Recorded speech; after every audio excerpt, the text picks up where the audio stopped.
नमस्कार मंडळी. तर ह्या काकांनी आपल्याकडनं औषध नेलं होतं आणि त्यांना आहे ना किती वर्षापासून त्रास होता आणि ते कुठून आले ते स्वतःहून सांगतील का ते कुठून आले ते.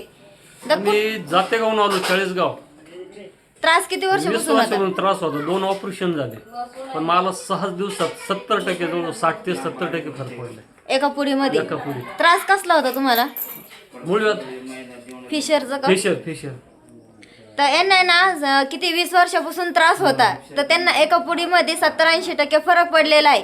तर घरी आल्यानंतर तुमचा कॉल लागला होता का इथं यायच्या अगोदर? नाही, लागला नव्हता. तर ना फोन नाही लागला तरी सुद्धा घरी आल्यानंतर 100% औषध भेटणारच आहे. माझ्या बरोबर आता हे आणलं. तर आता यांच्यासोबत यांना 70-80% फरक पडलाय. त्यांना परत अजून एक पुडी पाहिजे म्हणून त्यांनी ना त्यांच्यासोबत ह्या दुसऱ्या पेशंटला पण घेऊन आलेले ते. तर घरी आल्यानंतर फोन लागू किंवा नाही लागू, तर घरी आल्यानंतर 100% औषध भेटणारच आहे. भेटते ना काका? हो, येऊन घेऊनच जा. 100% खात्रीशीर. बरं, 100% रिझल्ट आहे मला. 100% रिझल्ट आहे.